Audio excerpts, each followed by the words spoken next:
Dans la région natale de ma mère, où je suis née aussi et dans son ethnie, il y a une bouillie traditionnelle qu'on appelle le mbouata, fait à base de manioc. Une bouillie que j'ai mangée franchement toute mon enfance. Ça se mange avec des cacahuètes grillées ou des cacahuètes fraîches, mais cuites à la vapeur ou bouillies. Et bien entendu que vivant en Occident, je n'ai pas souvent l'occasion d'en manger, puisque à la base, il faut transformer le manioc. En Occident, quand j'en ai, c'est souvent avec du manioc séché. Je vais essayer de faire avec le manioc frais, mais ce qu'il y a, c'est qu'il faut le ramollir. Donc, il faut le mettre quelques jours dans l'eau. Là, j'ai du manioc que j'ai acheté hier au marché. Je vais l'éplucher et le tremper dans l'eau pendant 3-4 jours.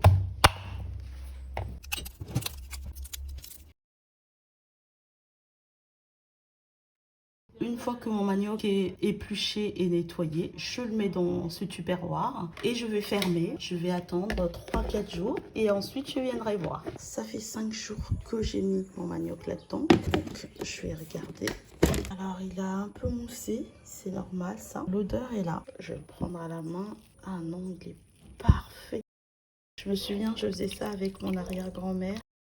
Je le dépiote et puis je romps. Voici ce que ça donne. Quand le manioc est comme ça, chez nous, on appelle ça le mayaka. Donc, je trouve que c'est un peu trop filandreux. Je pense que c'est parce que mes tubercules étaient assez fins. Mais tout ça, je jette. J'en ai enlevé pas mal. Donc là, c'est prêt pour faire mon boita. Là, j'ai acheté des arachides fraîches de la Réunion. J'aime bien les cuire 2 fois. C'est-à-dire que je vais les faire bouillir un peu et ensuite, je vais les faire un peu griller à la poêle. Je suis en train de faire chauffer l'eau pour le boita. Et là, ce sont mes arachides que j'ai commencé à cuire. Ça sent très très fort le mayaka. Mamie, vous sentez l'odeur? Ça sent pas bon du tout. Comment tu fais Comment je fais quoi? pour manger? Mais oui, mais c'est bon. Là, je vais faire cuire, mamie.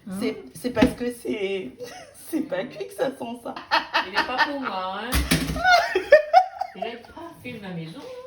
Pourquoi t'as pas bien frigidaire? Mais ça se met pas au frigidaire, mamie. Mamie, quand ça va cuire, vous allez goûter quand même. Ça n'a pas la même odeur, mamie. Non. Déjà, j'ai pas faim. Comment? Déjà, ce soir, je mange pas. Mais faut goûter, mamie. Mamie, je vous connais curieuse, mamie, faut goûter. Alors, une fois que mon eau bouillit, je vais prendre mon mayaka, je mets dedans. J'ai mis beaucoup d'eau à dessein parce que je veux pas que ça soit trop pâteux, donc je laisse bouillir. Alors, ça fait 10 minutes. Mon boita est quasiment cuit. Les cacahuètes sont cuites à l'eau. Et là, je vais les passer un peu à la poêle. Je vais pouvoir aller me servir. J'ai dépioté mes arachides. Regardez ce que j'ai trouvé chez ma belle-mère. C'est les bols de notre enfance, ça. Ça se mange comme ça, mais il y en a qui sucrent. Mais normalement, ça se mange comme ça, sans sucre. Quand il fait froid, ça réchauffe un peu le corps. Ensuite, je vais mettre quelques cacahuètes. Regardez-moi ça. Ça sent bon pour moi, cette odeur. C'est une vraie Madeleine de Proust. Ça me renvoie à des souvenirs d'enfance. Ça, c'est le mbouata, la bouillie de chez moi. Donc, je vais déguster. Mais c'est vraiment très bon. Je vais me régaler. Bisous, bisous.